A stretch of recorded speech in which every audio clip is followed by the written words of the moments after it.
మెట్రోన్ అంటే రెండో దఫా మెట్రోనైతే అంటే ఒకప్పుడు హైదరాబాద్ మెట్రో సిటీ అంటే మొత్తం దేశంలోనే రెండో స్థానంలో నిలిచింది.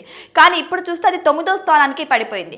పెరుగుతున్న జనాభా ప్రకారం, జరుగుతున్న అభివృద్ధి ప్రకారం చూసుకుంటే ఇది నిజంగానే తక్కువ అనే భావన అయితే అందరిలోనూ కలుగుతుంది. ఈ విధంగా ప్రభుత్వం కూడా రెండో దశ యొక్క మెట్రో డెవలప్మెంట్ని ప్రారంభించాలని చూసింది. అయితే ఈ విధానం కోసం కేంద్ర ప్రభుత్వానికి వారి నివేదికలను కూడా పంపడం జరిగింది. కానీ కేంద్ర ప్రభుత్వం దీనికి ఒప్పుకోకపోవడంతో సరే దీని ప్రకారం తో మీరు ఒప్పందం కుదుర్చుకుంటే ఇద్దరు కలిసి చేసుకుంటే ప్రాబ్లం ఏం లేదు అన్న రీతిలో కేంద్రం కూడా ఒప్పుకున్నట్టు తెలుస్తుంది.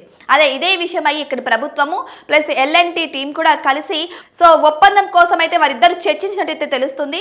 మరి ఈ ఒప్పందంలో ఎల్ఎన్టీ మేమైతే సిద్ధంగా లేము, మేము ఇక్కడ డెవలప్ చేయలేము, ఆల్రెడీ మా యొక్క భాగస్వామిని మీరు కొనుక్కోగలిగితే కొనుక్కోండి, మొత్తం మీ హ్యాండ్ ఓవర్లకు తీసేసుకొని మొత్తం మీరు డెవలప్ చేసుకోండి అన్న రీతిలో అయితే వారి సంతకానికి ససేమిరంటే ఒప్పుకోలేదు.